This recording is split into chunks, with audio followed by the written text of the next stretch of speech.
Assalamualaikum warahmatullahi wabarakatuh. Di sini saya akan menjelaskan tentang perencanaan layout dalam perusahaan. Nama saya Devina Hilatus Soliha dengan NIM 191600125. Nama saya Anidia Absari, NIM 1916090. Nama saya Dwi Kuliana Indah, NIM 191600158. Perkenalkan, nama saya Aras Bunga Bidadari, NIM 191600248. Apa sih tata letak atau yang disebut dengan layout? Tata letak atau layout merupakan salah satu keputusan strategi operasional yang turut menentukan efisien operasi perusahaan dalam jangka panjang. Tata letak yang baik akan memberikan kontribusi terhadap peningkatan produktivitas perusahaan yang disebabkan adanya kelancaran arus faktor produksi. Pada dasarnya tujuan desain tata letak suatu perusahaan adalah untuk membantu perusahaan dalam mencapai 1. Pemanfaatan yang lebih efektif atas ruangan, peralatan, dan manusia. Yang kedua yaitu arus informasi, bahan baku, dan manusia yang lebih baik.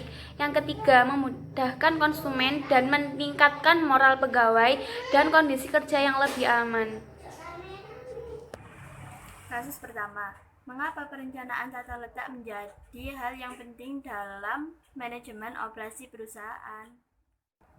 Karena tujuan diadakannya tata letak adalah untuk mendapatkan susunan tata letak yang paling optimal dari fasilitas-fasilitas yang tersedia dalam perusahaan. Dengan adanya susunan tata letak yang optimal, maka diharapkan pelaksanaan proses produksi di dalam perusahaan tersebut akan dapat berjalan dengan lancar. Dan para karyawan akan dapat menyelesaikan tugas dengan baik. Kasus permasalahan yang kedua yaitu apa saja jenis dan model perencanaan tata letak yang ada di dalam operasional sebuah perusahaan.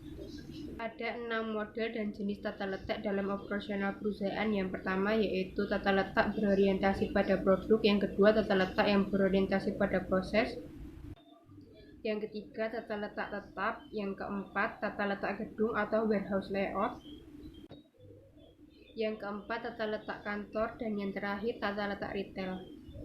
Yang pertama, tata letak berorientasi pada produk yaitu penataan mesin, fasilitas, dan peralatan produksi untuk menyesuaikan pembuatan sebuah produk atau jasa.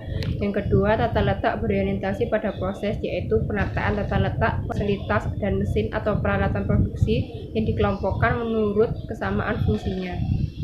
Yang ketiga ada tata letak posisi tetap yaitu sistem produksi yang dirancang untuk memproduksi hanya satu unit produk dalam satu waktu tertentu. Yang keempat ada tata letak gedung atau warehouse layout yaitu tata letak gedung disesuaikan dengan sistem persediaan yang digunakan. Yang kelima ada tata letak kantor yaitu tata letak ini untuk menentukan posisi karyawan dan peralatan agar arus pekerjaan dan komunikasi antar semua karyawan dan manajer agar terjamin. Dan yang terakhir ada tata letak retail yaitu tata letak dari usaha besar seperti supermarket dan harus memperhatikan persepsi pelanggan.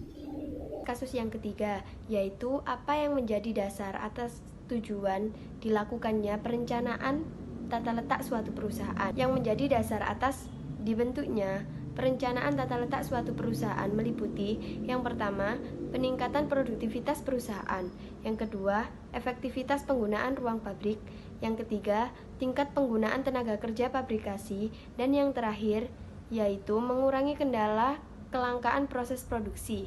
Sekian dari saya. Wassalamualaikum warahmatullahi wabarakatuh.